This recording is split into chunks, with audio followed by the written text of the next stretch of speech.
What if someone told you that keeping God's own commandments was the same thing as worshiping demons? That's exactly what the Apostle Paul argued, and it may have cost him an entire network of churches. To understand why Paul made this claim, we need to understand a single Greek word, stoicheia or stoicheia. Stoicheia carried multiple overlapping meanings in the ancient world. First, it meant soldiers lined up in ranks, elements in formation, suggesting order and hierarchy. Second, it meant the letters of the alphabet and the basic building blocks of language, the ABCs. Third, and most importantly for Paul, it meant the classical elements, earth, fire, water, air, and sometimes ether. And these were the fundamental components of all matter. Most English Bibles translate Stoicheia as basic principles or elementary teachings. That translation strips away the meaning Paul's audience would have heard. Here's the crucial pivot. In the ancient worldview, these physical elements were not inert matter.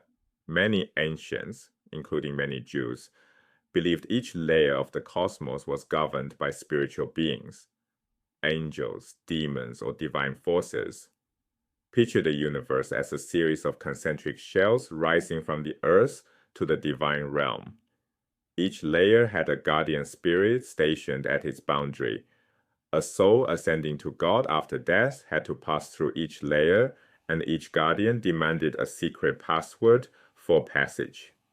This was not fringe belief. It permeated Jewish apocalyptic literature, Greco-Roman philosophy, and later Gnostic texts. These guardian spirits, these rulers of the cosmic layers, were the Stoicheia, elemental spirits, cosmic forces with real power over human beings. So the Stoicheia were cosmic spiritual forces. Now watch what Paul does with this idea. In Galatians chapter 4, Paul addresses Gentile converts, right? Former pagans who once worshipped idols. He tells them, before you encountered Jesus, you were enslaved to beings that are not really gods. You served the Stoicheia, the elemental spirits behind your idols. That part makes sense. Pagan worship was bondage to demonic cosmic forces. His Gentile audience would have nodded along, but then Paul makes a move that would have stopped them cold.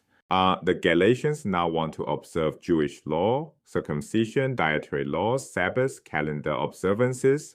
They are not proposing to return to paganism. They believe they're moving deeper into faithfulness.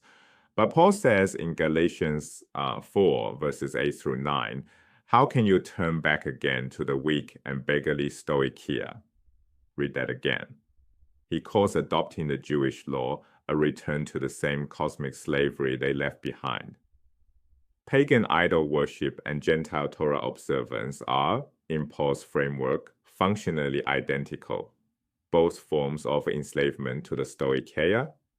For a first-century Jew to say that Torah observance equals idol worship would have been as shocking as a Catholic bishop declaring that attending Mass is satanic. And this is not a minor theological quibble, it is a category-shattering claim.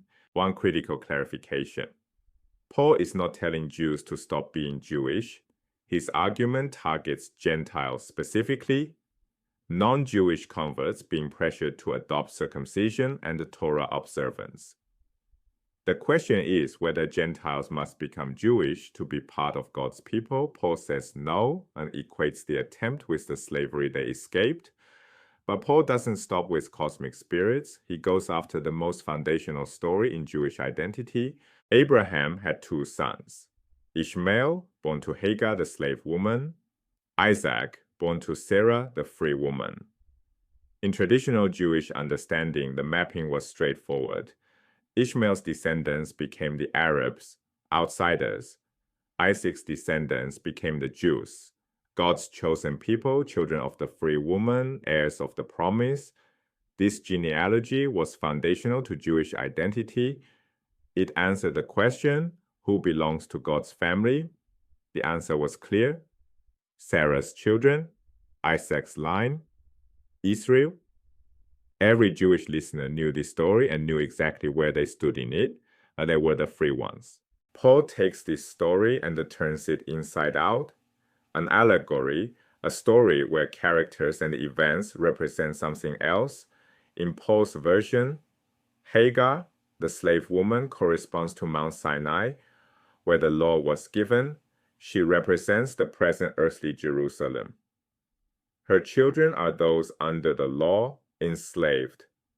Sarah, the free woman, corresponds to the heavenly Jerusalem.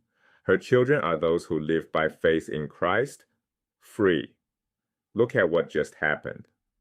Paul took the story that Jews used to affirm their identity as God's chosen people and reassigned every role. Law-observant Jews are now Hagar's children, slaves.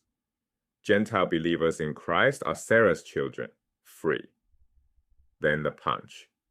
Paul quotes Genesis chapter 21, verse 10, "Drive out the slave woman and her child." If Hagar represents law-observant Judaism, Paul is telling the Galatians to expel those who insist on circumcision from their community. And if that weren't enough, Paul coins a phrase that Christians have been misunderstanding for 2,000 years. Galatians chapter 5, verse 4, "You who want to be justified by the law have cut yourselves off from Christ. You have fallen away from grace." Most modern Christians hear falling from grace and picture moral failure, committing a terrible sin, a spiritual collapse. Paul means something entirely different. Justification, being made right with God, comes through grace, not through law. For Paul, the fall is not about sinning. The fall is Gentile believers trying to earn their standing before God through Jewish law observance. The method of justification is itself the fall. So Paul made these extraordinary arguments. The question is, did they work? Consider the evidence. Paul wrote multiple letters to Corinth. He referenced churches in Macedonia, in Achaia, in Ephesus. He wrote to Rome, to Philippi, to Thessalonica, to Colossae. But after this letter to the Galatians, Galatia vanishes from his correspondence. There is no second Galatians. Paul never mentions these communities again in any surviving letter. Look at the map of Paul's correspondence network. Every major community he engaged with appears again in later letters, except one. Galatia sits in silence. Some scholars suggest this silence means Paul lost the argument. The Galatians chose circumcision and law observance. Paul either severed ties or was rejected. This remains uncertain. Absence of evidence is not evidence of absence, but the silence is conspicuous. Paul poured some of his most radical theological energy into this letter. He made arguments he made nowhere else, and then nothing. The community that provoked his most extreme claims may have been the one that walked away. Paul made three of the most radical claims any first-century Jew could make. Keeping God's law was equivalent to worshiping demons. The children of Sarah were slaves. Seeking righteousness through Torah meant falling from God's grace. These arguments shaped the entire trajectory of Christianity's separation from Judaism. They redefined who belonged to God's people, what freedom meant, and how a person stood right before God. But the silence from Galatia reminds us that radical arguments don't always win. The history of ideas is also a history of arguments lost. Right? Paul's letter to the Galatians survived and changed the world. Whether it changed the Galatians, that we may never know.